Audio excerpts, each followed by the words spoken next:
But you promised Gildred should be mine. You promised. Yes, but if you are governed by your own consent, why must needs there be a standing army in the midst of peace and among free people? Of whom are you afraid? Against whom are you meant to fight? Good God, man, why speak you so loud below decks? To the king and queen of this giant's land of yours so thick of hearing?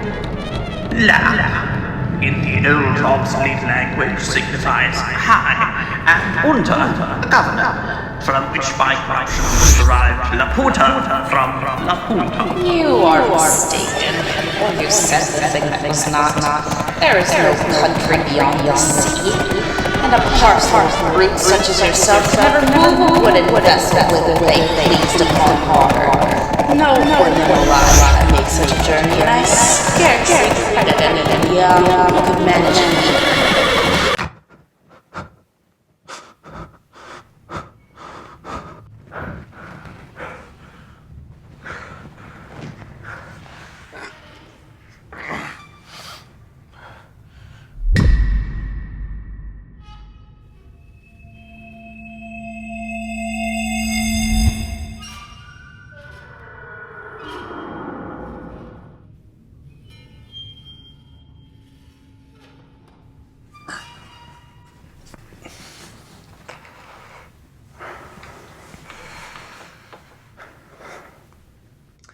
Before I proceed to give an account of my leaving this kingdom,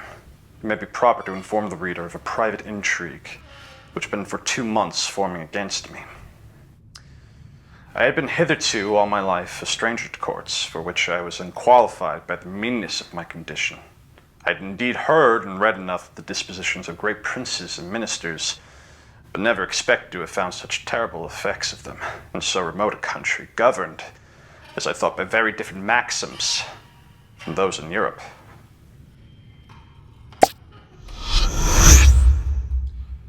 When I was just preparing to pay my attendance on the Emperor of Blefuscu, a considerable person at court, to whom I had been very serviceable at a time when he lay under the highest displeasure of his imperial majesty, came to my house very privately at night, in a close chair, and without sending his name, desired admittance. The chairman was dismissed. I put the chair with his lordship in it into my coat pocket, and giving orders to a trusty servant to say I was indisposed and gone to sleep, I fastened the door of my house, placed the chair on the table, according to my usual custom, and sat down by it. After the common salutations were over, observing his lordship's countenance full of concern, and inquiring into the reason, he desired I would hear him with patience in a matter that highly concerned my honor and my life. His speech was to the following effect, for I took notes of it as soon as he left me.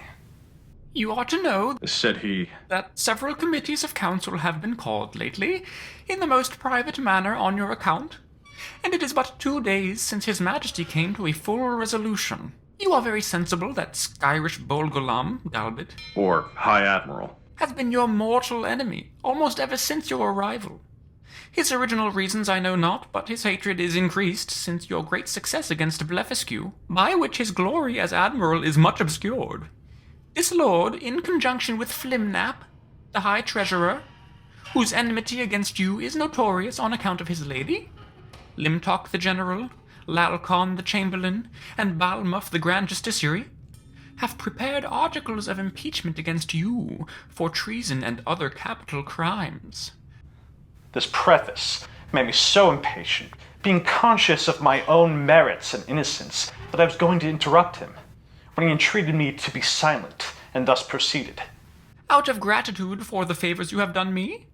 I procured information of the whole proceedings,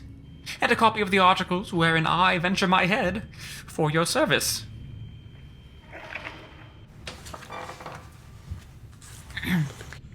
Articles of impeachment against Quinbus Flestrin, the Man Mountain. Article 1. Whereas, by a statute made in the reign of His Imperial Majesty Calin Defar Plune, it is enacted that whoever shall make water within the precincts of the royal palace shall be liable to the pains and penalties of high treason. Notwithstanding, the said Quinbus Flestrin, in open breach of the said law, under color of extinguishing the fire kindled in the apartment of His Majesty's most dear imperial consort, did maliciously, traitorously, and devilishly, by discharge of his own urine, put out the said fire kindled in the said apartment, lying and being within the precincts of the said royal palace, against the statute in that case provided, etc., against the duty, etc. Article 2. That the said Quinbus Flestrin, having brought the imperial fleet of Blefuscu into the royal port, and being afterwards commanded by his imperial majesty to seize all the other ships of the said empire of Blefuscu, and to reduce that empire to a province, to be governed by a viceroy from hence, and to destroy and put to death not only all the Big Endian exiles, but likewise all the people of that empire, who would not immediately forsake the Big Endian heresy, he, the said Flestrin, like a false traitor against his most auspicious, serene, imperial majesty, did petition to be excused from the said service, upon pretense of unwillingness to force the consciences or destroy the liberties and lives of an innocent people. Article 3. That whereas certain ambassadors arrived from the court of Blefuscu to sue for peace in His Majesty's court, he, the said Flestrin, did like a false traitor aid, abet, comfort, and divert the said ambassadors, although he knew them to be servants to a prince who was lately an open enemy to His Imperial Majesty, and in an open war against his said Majesty. Article 4. That the said Quinbus Flestrin, contrary to the duty of a faithful subject, is now preparing to make a voyage to the court and empire of Blefuscu, for which he has received only verbal license from His Imperial Majesty, and under color of the said license, does falsely and traitorously intend to take the said voyage, and thereby to aid, comfort, and abet the Emperor of Blefuscu, so lately an enemy, and in open war with His Imperial Majesty aforesaid.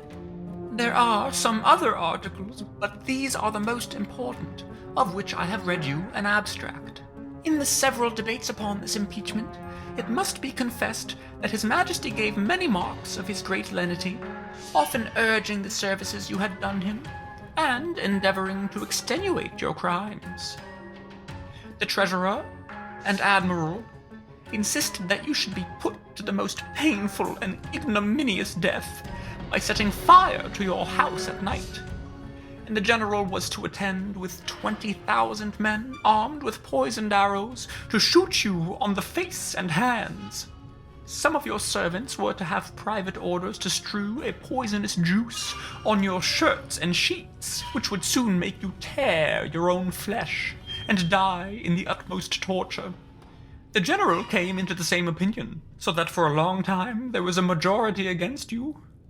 But His Majesty, resolving, if possible, to spare your life, at last brought off the chamberlain. Upon this incident, Weldrisol, principal secretary for private affairs, who always approved himself your true friend, was commanded by the Emperor to deliver his opinion, which he accordingly did, and therein justified the good thoughts you have of him. He allowed your crimes to be great, but that still there was room for mercy, the most commendable virtue in a prince, and for which His Majesty was so justly celebrated. He said the friendship between you and him was so well known to the world, that perhaps the most honorable board might think him partial. However, in obedience to the command he had received, he would freely offer his sentiments, that if His Majesty, in consideration of your services, and pursuant to his own merciful disposition, would please to spare your life, and only give orders to put out both your eyes, he humbly conceived that by this expedient justice might in some measure be satisfied, and all the world would applaud the lenity of the Emperor, as well as the fair and generous proceedings of those who have the honor to be his counselors. That the loss of your eyes would be no impediment to your bodily strength, by which you might still be useful to His Majesty. That blindness is an addition to courage, by concealing dangers from us. That the fear you had in your eyes was the greatest difficulty in bringing over the enemy's fleet, and it would be sufficient for you to see by the eyes of the ministers, since the greatest princes do no more. This proposal was received with the utmost disapprobation by the whole board. Bolgolam, the admiral, could not preserve his temper, but rising up in fury, said he wondered how the secretary durst presume to give his opinion for preserving the life of a traitor, that the services you had performed were, by all true reasons of state, the great aggravation of your crimes, that you, who were able to extinguish the fire by discharge of urine in Her Majesty's apartment, which he mentioned with horror, might at another time raise an inundation by the same means to drown the whole palace, and the same strength which enabled you to bring over the enemy's fleet might serve, upon your first discontent, to carry it back, that he had good reasons to think you were a big Endian in your heart. And as treason begins in the heart, before it appears in overt acts, so he accused you as a traitor on that account, and therefore insisted you should be put to death. The treasurer was of the same opinion. He showed to what straits His Majesty's revenue was reduced by the charge of maintaining you, which would soon grow insupportable, that the secretary's expedient of putting out your eyes was so far from being a remedy against this evil, that it would probably increase it, as is manifest from the common practice of blinding some kind of fowls, after which they fed faster and grew sooner fat. That His Sacred Majesty and the council, who are your judges, were in their own consciences fully convinced of your guilt, which was a sufficient argument to condemn you to death, without the formal proofs required by the strict letter of the law. But His Imperial Majesty, fully determined against capital punishment, was graciously pleased to say that, since the council thought the loss of your eyes too easy a censure, some other way may be inflicted hereafter. And your friend the secretary, humbly desiring to be heard again, in answer to what the treasurer had objected, concerning the great charge His Majesty was at in maintaining you, said that His Excellency, who had the sole disposal of the Emperor's revenue, might easily provide against that evil by gradually lessening your establishment, by which, for want of sufficient food, you would grow weak and faint and lose your appetite, and consequently decay, and consume in a few months. Neither would the stench of your carcass be then so dangerous, when it should become more than half diminished, and immediately upon your death 5,000 or 6,000 of His Majesty's subjects might, in 2 or 3 days, cut your flesh from your bones, take it away by cartloads, and bury it in distant parts, to prevent infection, leaving the skeleton as a monument of admiration to posterity. Thus, by the great friendship of the secretary, the whole affair was compromised. It was strictly enjoined that the project of starving you by degrees should be kept secret, but the sentence of putting out your eyes was entered on the books. None dissenting, except Bolgolam, the admiral, who, being a creature of the Empress, was perpetually instigated by Her Majesty to insist upon your death, she having been born perpetual malice against you on account of that infamous and illegal method you took to extinguish the fire in her apartment. In 3 days your friend the secretary will be directed to come to your house and read before you the articles of impeachment, and then to signify the great lenity and favor of His Majesty and council, whereby you are only condemned to the loss of your eyes, which His Majesty does not question you will be gratefully and humbly submit to, and 20 of His Majesty's surgeons will attend, in order to see the operation well performed, by discharging very sharp-pointed arrows into the balls of your eyes, as you lie on the ground. I leave to your prudence what measures you will take, and to avoid suspicion I must immediately return in as private a manner as I came.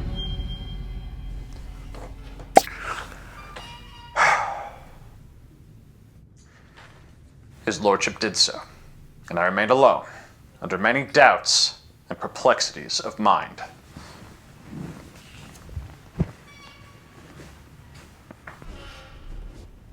It was a custom introduced by this prince and his ministry, very different, as I have been assured, from the practice of former times, that after the court had decreed any cruel execution, either to gratify the monarch's resentment or the malice of a favorite, the emperor always made a speech to his whole council expressing his great lenity and tenderness as qualities known and confessed by all the world. The speech was immediately published throughout the kingdom, nor did anything terrify the people so much as those encomiums on His Majesty's mercy, because it was observed that the more these praises were enlarged and insisted on, the more inhuman was the punishment, and the sufferer more innocent. Yet, as to myself, I must confess, having never been designed as a courtier, either by my birth or education, I was so ill a judge of things that I could not discover the lenity and favor of the sentence, but conceived it, perhaps erroneously, rather to be rigorous than gentle. I sometimes thought of standing my trial, for although I could not deny the facts alleged in the several articles, yet I hoped they would admit of some extenuation. But having in my life perused many state trials which I ever observed to terminate as the judges thought fit to direct, I durst not rely on so dangerous a decision in so critical a juncture, and against such powerful enemies. Once I was strongly bent upon resistance, for while I had my liberty, the whole strength of that empire could hardly subdue me, and I might easily with stones pelt the metropolis to pieces. But I soon rejected that project with horror, by remembering the oath I had made to the emperor, the favors I received from him, and the high title of Nardak he conferred upon me. Neither had I so soon learned the gratitude of courtiers to persuade myself that His Majesty's present severities acquitted me of all past obligations.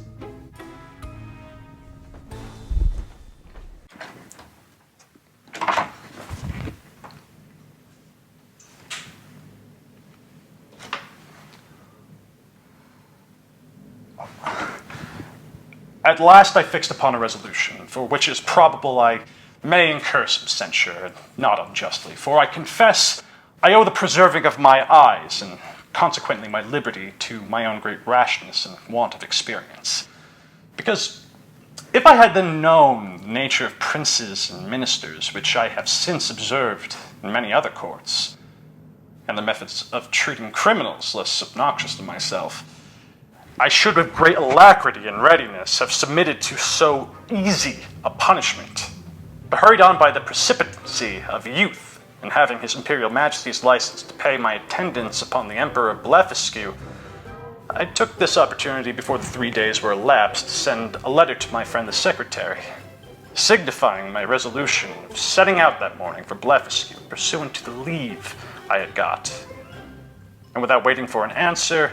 I went to that side of the island where our fleet lay.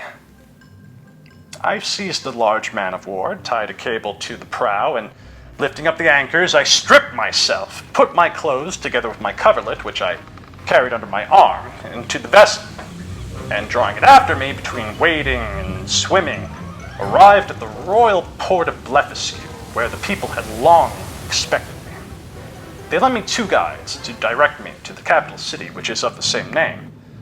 I held them in my hands till I came within 200 yards of the gate, and desired them to signify my arrival to one of the secretaries, and let him know I there waited His Majesty's command. I had an answer in about an hour that His Majesty, attended by the royal family and great officers of the court, was coming out to receive me. I advanced 100 yards. The Emperor and his train alighted from their horses, the Empress and ladies from their coaches, and I did not perceive they were in any fright or concern. I lay on the ground to kiss His Majesty's and the Empress's hands, and I told His Majesty that I was come according to my promise, and with the license of the Emperor my master, to have the honor of seeing so mighty a monarch, and to offer him any service in my power, consistent with my duty to my own prince, not mentioning a word of my disgrace, because I had hitherto no regular information of it, and might suppose myself wholly ignorant of any such design. Neither could I reasonably conceive that the Emperor would discover the secret while I was out of his power, wherein However, it soon appeared I was deceived.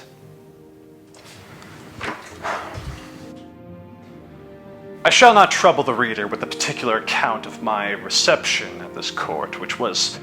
suitable to the generosity of so great a prince, nor of the difficulties I was in for want of a house and bed, being forced to lie on the ground, wrapped up in my coverlet.